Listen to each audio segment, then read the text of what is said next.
श्री शिवाय नमस्तुभ्यम। दोस्तों, creative India by Anushree channel में आप सबका बहुत स्वागत है। दोस्तों, आज की वीडियो में पितृपक्ष की संपूर्ण जानकारी इस वीडियो में शेयर करने वाली हूँ। पितृपक्ष कब से शुरू हो रहा है, कब तक समाप्ति होगी, पितृपक्ष में ब्राह्मण भोज के लिए ब्राह्मण भोज में कौन कौन सी सामग्री होनी चाहिए, कौन कौन से व्यंजन होने चाहिए और कौन से ऐसी 4 चीज़ें हैं जो कि ब्राह्मण भोज में बिल्कुल नहीं रखनी चाहिए। दोस्तों, यदि पूरे श्राद्ध पक्ष में यानी 16 दिन के श्राद्ध पक्ष में यदि आप पितरों के निमित्त कुछ नहीं कर पाते हैं, किसी को भोजन नहीं करा पाते हैं या कोई दान दक्षिणा नहीं कर पाते हैं, तो केवल एक दिन अमावस्या की तिथि पर यानी कि आखिरी दिन आप क्या ऐसा करें जिस कारण 16 दिन जो आपने कार्य नहीं किए हैं उसका पूर्ण फल आपको प्राप्त हो, आपके अपने पितरों अपने पूर्वजों का आशीर्वाद प्राप्त हो। श्राद्ध पक्ष में दीपदान कैसे करना है, कहाँ करना है, तो दोस्तों वीडियो को आप अंत तक जरूर सुनिएगा। तो शुरू करते हैं अपना वीडियो। दोस्तों, सबसे पहले बात करते हैं पितृपक्ष कब से शुरू हो रहा है।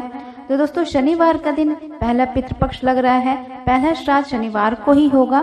भाद्रपद मास का शनिवार को समाप्त हो रहा है और रविवार को द्वितीय श्राद्ध होगा। सभी लोग अपने पितरों को तर्पण करने के लिए पूर्ण विधि विधान से श्राद्ध करेंगे।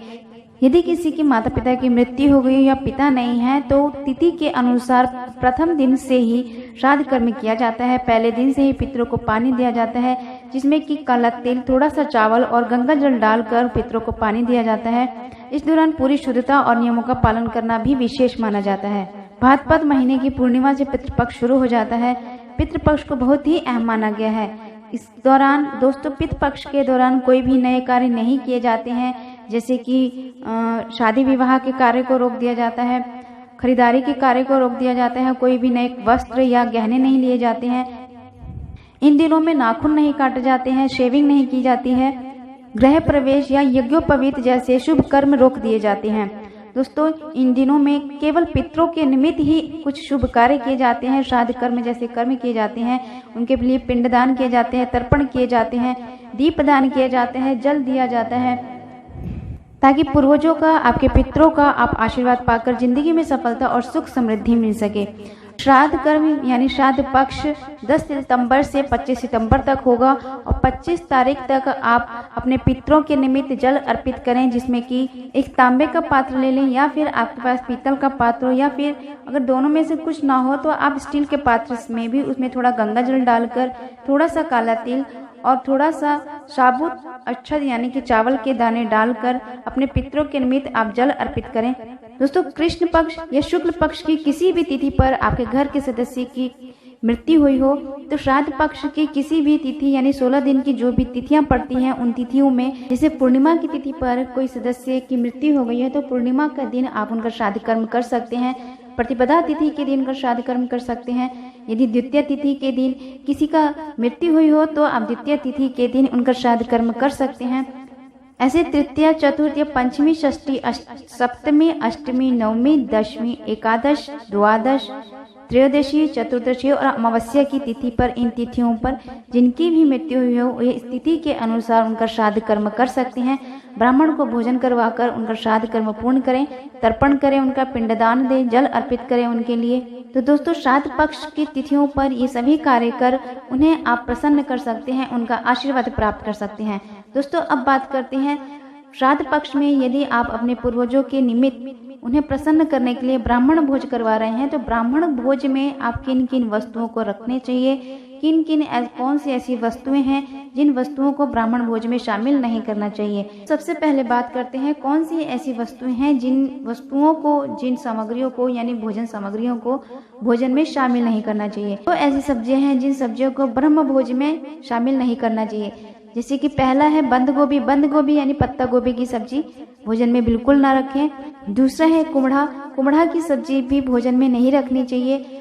यदि आप ब्रह्म भोज करवा रहे हैं, ब्राह्मणों को भोजन करवा रहे हैं, तो उसमें उनके थाली में अचार और नमक बिल्कुल ना रखें। यदि आपको ऐसा लगे कि नमक कम है तो कटोरी में थोड़ा सा नमक थोड़ी दूरी पर रखें।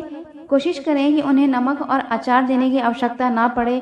अगर नहीं चल पाता है तो थोड़ा सा नमक और अचार उनके भोजन से यानी उनसे थोड़ी दूरी पर रखें। तो दोस्तों, ये 4 चीज़ें हैं, ये 4 सामग्रियां हैं जिन सामग्रियों को आप भोजन में बिल्कुल ना शामिल करें। ऐसा करने से जो भी पितृ आपके घर में प्रवेश करना चाहते हैं वे 7 घर की दूरी से ही दूर हो जाते हैं और उनका आशीर्वाद प्राप्त नहीं होता है। दोस्तों पुराणों में माना गया है कि श्राद्ध पक्ष की जो तिथियां हैं, इन 16 दिनों में सभी पितृ सभी पूर्वज अपने लोक से होकर पृथ्वी पर आते हैं अपने बच्चों को देखने या अपने परिवार को देखने, उनको अपना आशीर्वाद देने, उनकी जो भी परेशानियां हैं उनको कम करने के लिए। तो दोस्तों अगर आप उनकी प्रसन्नता के लिए उन्हें जल अर्पित करते हैं, दीप दान करते हैं, उनके लिए उनके निमित्त उनके नाम से ब्रह्मभोज करवाते हैं, पिंड दान करते हैं, तर्पण करते हैं, तो उनका आशीर्वाद आपको प्राप्त होता है। यदि श्राद्ध पक्ष के इन 16 दिनों में आप कुछ न कुछ उनके निमित्त दान कर देते हैं या फिर ब्रह्मभोज करवा देते हैं तो अवश्य ही उनकी आशीर्वाद आपको प्राप्त होती है। हर सुख समृद्धि हर सफलता में प्राप्ति होती है। दोस्तों अब बात करते हैं कि ब्रह्मभोज में आप कौन सी ऐसी चीजें हैं जिनको रखने से यानी भोजन में शामिल करने से पितरों के पूर्ण आशीर्वाद आपको प्राप्त होता है। तो दोस्तों यदि आप ब्रह्मभोज में पितरों के निमित्त ब्राह्मणों को कुछ मीठे के रूप में खीर का भोजन करवा रहे हैं तो खीर आप भैंस से बने हुए दूध की खीर बिल्कुल ना बनाएं। गाय के दूध की बनी हुई खीर होनी चाहिए। यदि गाय का दूध नहीं मिलता है तो बाहर से पैकेट वाला दूध ले आइए, उससे खीर बनाकर ब्रह्मभोज कराएं। खीर नहीं बना पाते हैं तो नहीं हो पाता है तो ऐसे में आप गाय के घी से बने लड्डू का भोजन करवा सकते हैं या फिर शीरा बना लें, हलवा बना सकते हैं। यानी कि मीठे में आप जो भी दे रहे हैं तो वे गाय के दूध से बनी हुई खीर या फिर हलवा, गाय का घी का ही प्रयोग होना चाहिए। दोस्तों पितृपक्ष में ब्राह्मणों के भोजन का समय होता है 11 यानी 11:30 बजे से लेकर 12 बजे का समय जो होता है वह ब्रह्मभोज का समय होता है। पितरों के निमित्त ब्रह्मभोज कराया जाता है उस समय। तो उस समय ही आप अपने पितरों के निमित्त ब्राह्मणों को भोजन कराएं, साथ में कुछ दक्षिणा भी अवश्य दें। दक्षिणा में आप जैसे कि हम शुभ कार्य जब हम करते हैं तो दक्षिणा में हम उसे जैसे 101 करोड़ रुपए करके देते हैं या 11 रुपए करके देते हैं, 21 रुपए देते हैं, यानी कि 1 का सिक्का हम जरूर रखते हैं। तो जब आप श्राद्ध पक्ष में जब हम ऐसे कार्य करते हैं तो उसमें दक्षिणा के लिए 101 वाले जो रस्म होती है, जो नियम होते हैं वो नहीं किए जाते हैं। उसकी जगह पे आप 10 रुपये दीजिए या 20 रुपये दे दीजिए या 21 या फिर 100 रुपये दे दीजिए। जितनी आपकी सामर्थ्य है उस हिसाब से आप ब्राह्मण को दक्षिणा के स्वरूप दे सकते हैं। साथ में कुछ वस्त्र भी उन्हें अपने पूर्वजों के निमित्त दान जरूर करें, जैसे कि उसमें सफ़ेद रंग की धोती रखें, सफ़ेद कुर्ता रखें, यानी कि जो भी आप दान कर रहे हैं वे सफ़ेद ही होनी चाहिए। दोस्तों अब बात करते हैं यदि आप श्राद्ध पक्ष के इन 16 दिनों में कुछ भी नहीं कर पाए, जैसे कि माना जाता है कि श्राद्ध पक्ष के दिनों में कुत्तों को भोजन दिया जाता है, कौवे को भोजन दिया जाता है। जो भी आप भोजन कर रहे हैं उसमें से सबसे पहले कुत्तों के लिए निकाला जाता है। दोस्तों कोई भी ये कार्य कर सकता है श्राद्ध पक्ष के दिनों में। यदि आपके घर में किसी की मृत्यु हुई हो या नहीं हुई हो तो भी आप ये काम जरूर करें।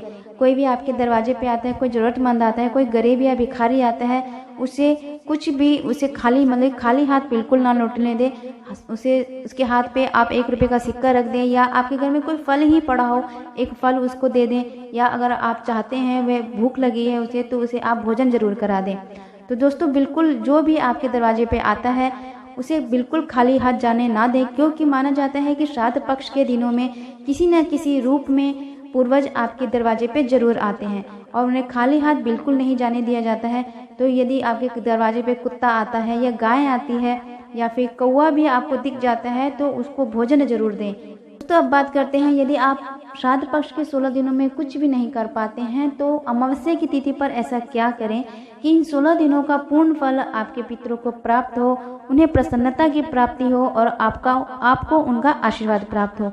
तो दोस्तों पितृपक्ष की अंतिम तिथि यानी अमावस्या की तिथि पर ब्रह्मभोज के समय, यानी कि जिस समय ब्राह्मणों को भोजन कराया जाता है 11:30 बजे से 12 बजे के बीच में, उस समय अपने पानी के मटके के पास ही आपके पानी का पीने का जो भी स्थान है, यानी पानी का मटका रखा है या फिर आपने मयूर जग रखा है, उस स्थान पर थोड़ा सा इत्र लगाकर, थोड़ा सा परफ्यूम लगाकर, जैसे गुलाब का इत्र हो, इत्र को थोड़ा सा रुई में भिगोकर, यानी कि इतना इत्र उस रुई पर डाल दें कि थोड़ा सुगंधित होने लगे। उस रुई को फिर उस मटके के पास रख दें। इस प्रयोग को करने से आपके घर में सबसे पहले लक्ष्मी की कमी नहीं होगी, पितरों का आशीर्वाद प्राप्त होगा। घर में कोई भी आर्थिक समस्या, किसी भी प्रकार की आर्थिक समस्या नहीं होगी। घर में कोई रोग द्वेष नहीं होगा।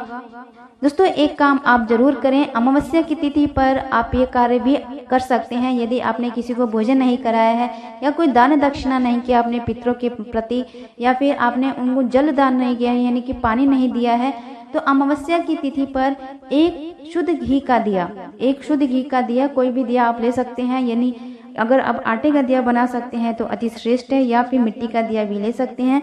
तो एक शुद्ध घी का दिया जलाकर दक्षिण की ओर उसका मुख कर किसी भी कुआं, बावड़ी या नदी के पास आप उस दिए को रख दें, अपने पितरों को याद करते हुए।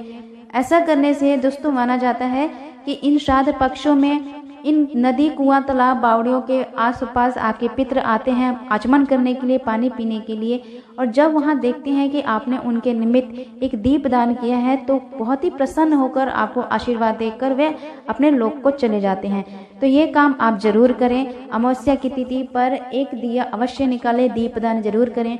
यदि कुआं, तालाब, बावड़ी नहीं है आपके आसपास तो पीपल के वृक्ष के नीचे या वट के वृक्ष के नीचे यानी बरगद के पेड़ के नीचे या फिर बेलपत्र के वृक्ष के नीचे भी आप दीपदान कर सकते हैं अपने पितरों के लिए। दोस्तों ये दीपदान कब करना है, तो दीपदान आपको शाम के समय यानी संध्या बाती जब आप कर लेते हैं तो उस समय यह दीपदान करें। शाम को 6 बजे से 7 बजे के बीच में कर सकते हैं। यानी कि आपके आसपास कोई पीपल का वृक्ष, बेल का वृक्ष हो या फिर बरगद का वृक्ष हो, उन सभी वृक्षों के नीचे आप ये दीपदान कर सकते हैं। अपने पितरों के निमित्त एक दीपदान करें, उनको पानी दें, उनके लिए उनके निमित्त किसी को दान दक्षिणा करें, ब्रह्म भोज करवाएं, तर्पण करें, श्राद्ध कर्म जैसे कर्म करें उनके लिए। दोस्तों श्राद्ध पक्ष में ये सभी कार्य पितरों के निमित्त करने से उन्हें बहुत ही प्रसन्नता का अनुभव होता है और उनका आशीर्वाद आपको प्राप्त होता है। जिन घरों में पितरों का आशीर्वाद प्राप्त हो जाता है तो उनके कोई काम कभी नहीं रुकते हैं, घर में सुख शांति बनी रहती है, घर में किसी भी प्रकार का रोग नहीं घुसता है, रोग प्रवेश नहीं करता है, परिवार के सभी सदस्यों में प्रेम भाव और सामंजस्य बना रहता है।